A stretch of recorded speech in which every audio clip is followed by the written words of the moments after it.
friends, today we are going to make a traditional Rajasthani winter food. It's a very good breakfast, supposedly very good for your bones. This is my mom's recipe. I learned it during the lockdown, so I wanted to share it with everyone. For this, we are going to start with half cup of coarsely grinded dana methi, and so in a half cup of dana methi, we are going to soak 1 cup of milk, and we are going to let it sit here for an hour while we prep up other things. So just mix it and let it sit here. Take approximately half cup of ghee, melt it, and then we are going to fry our gond and keep it aside. So let's just melt this. Looks like the ghee temperature has reached the right temperature, so I'm going to remove these early submissions of gond away because they're done, and I'm going to pour that 1/4 cup of gond, and you can actually after 2 minutes turn off the gas when you feel they're popping up too fast and they're kind of going out of control. So this part takes away a lot of ghee. So here goes my gond, and I just fry them real quickly. Keep shaking them. Turn off the gas at a point where you feel like most of this is being popped. And this looks perfect actually. I can see most of my gond has popped, and I'm going to remove it from the gas now. Strain all the ghee. It doesn't matter, it's all going to mix in your laddu, so even if some of your ghee comes on your spoon, that's fine. You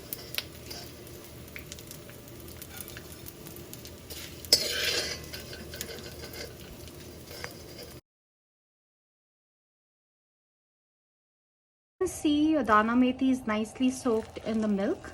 So now you have to kind of roast it for a little bit. So I just put it in a pan and roast it until the stickiness of it goes away. So we are going to do that for 5 to 10 minutes.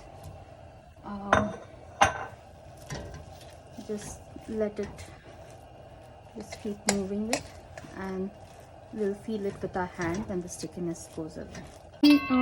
In the other pan where you had fried the gond, you can see there is a little bit ghee left. I'm going to add another spoonful of ghee, like 1/4 cup I would say almost, and put my flour in this, wheat flour, and just make sure it's the same consistency when you make halwa.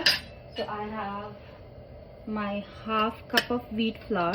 Once your ghee melts, you can pour your wheat flour and nicely roast it.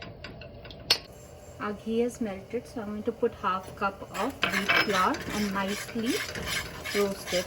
So a little less ghee would have worked in this case, but that's fine. It becomes easier to kind of roast it with ghee if the ghee is a little more. And you're not going to eat all of it at once. You're going to make small laddus, so eating the extra ghee is fine in this case.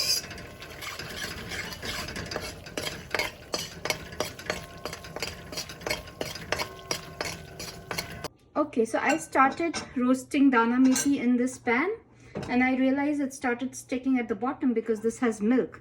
So I decided in middle of my process to kind of do another way. So I took it back in a microwavable pan and I microwaved it for like 4 minutes, and it should not be sticking. That's the whole goal.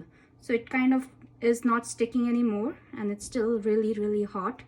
So that's the way to do it if you don't want to do the extra work of roasting on the pan, burning the pan, which I apparently did. Once you are at this point, you're ready to put it in your wheat flour mix. This looks perfect, so I'm going to turn on the gas.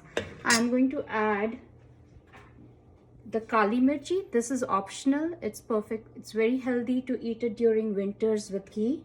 So we're going to add kali mirchi so that it pops up, and half a cup of cracked almonds,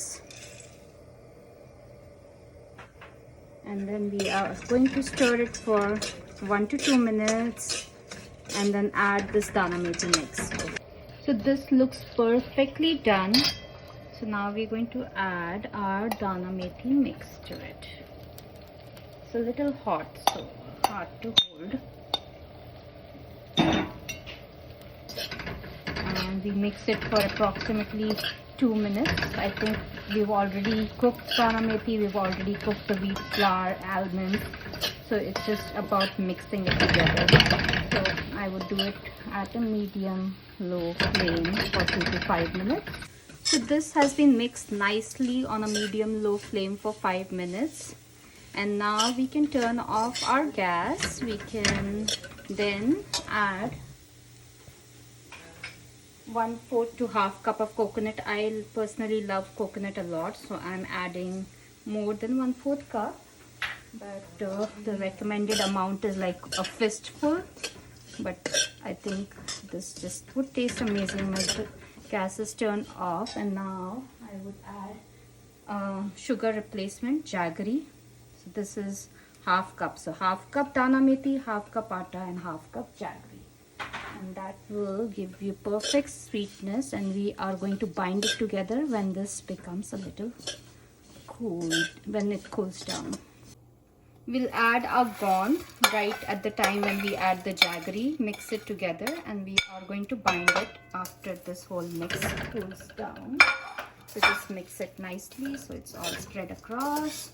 This is a perfectly healthy breakfast in winters, and this will bring you memories of your mother, which definitely will bring me my memories.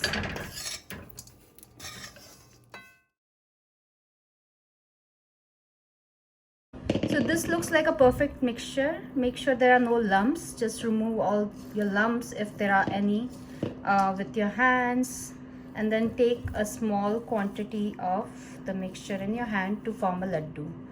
It is a little messy process, but just make sure your hands are clean, and I think just moving it around 10 times forms you a nice and good laddu right here.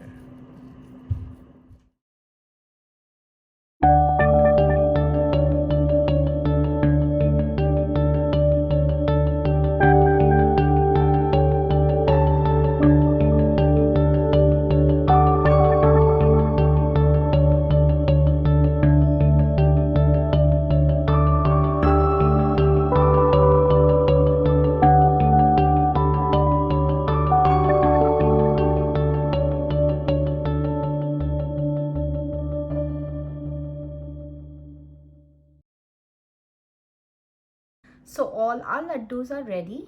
In like less than 5 minutes I could put them together. There are around 25 laddus in here out of the ingredients we use, so perfect for a month. You can store it in the refrigerator because it has some milk, so I would recommend just keep it in the fridge, although it doesn't get bad for a week for sure.